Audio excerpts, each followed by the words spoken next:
We are here with author Andrew Grant. He is joining us here on the set of the Mystery Marathon.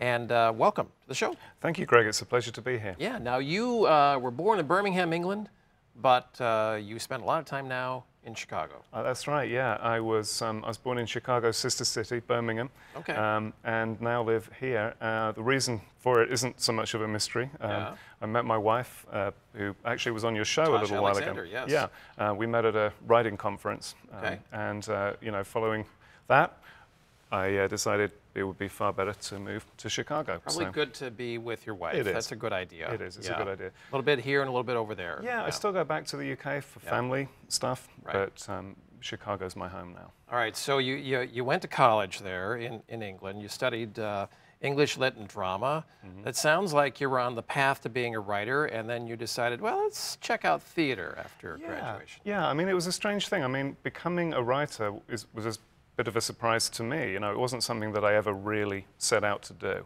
I'm not one of these people who will say, oh yeah, ever since I was first able to hold a pen, I wanted to be a writer. I don't have cupboards full of, you know, manuscripts written in crayon and tied together with string. For me, I just always loved telling stories. And when I was at school, I just loved English literature because you got to read books and talk about them.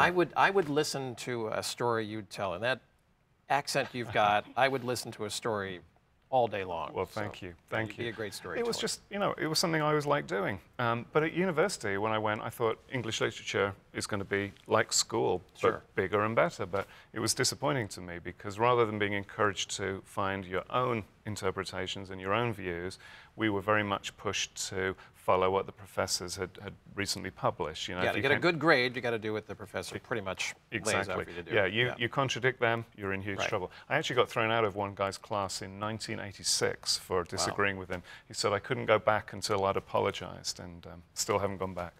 So you did not apologize to him? I did not. Okay, all right. But what that led me to was drama, because I wasn't enjoying the straightforward English literature.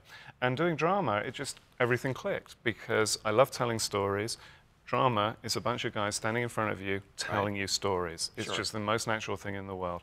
So I put all my time, all my effort into the drama. And at the end of university, at the end of the degree course, along with 5 friends, we thought, you know how it is when you're studying something for exams? You know, you can't really do what you want to do. You have to do what the professors tell you or what's on the syllabus. So we thought, well, before we get bogged down with real jobs, let's take some time just for ourselves, set up our own theatre company, and really explore all of these things that we'd just scratched the surface of. As part of the course. You formed a theatre company. We did, yeah. We were looking back, you know, we were young and we were ridiculously organized. There was a scheme the UK government was running at the time to help people set up their own companies. Had lots of strings attached. You had to raise a certain amount of money. You had to have business plans. You had to have interviews with people. We did the whole thing. And we actually achieved everything we set out to achieve. Took a little bit longer than we'd originally thought, but we took 2 shows to the Edinburgh Festival. We had a national tour. We had shows locally. We had shows in all the big cities. So we did everything that we meant to do. But at the end of the 2 years, you know, if you're running a theatre company that's small, independent, unheard of, and you're doing original material, you're not going to make a whole lot of money.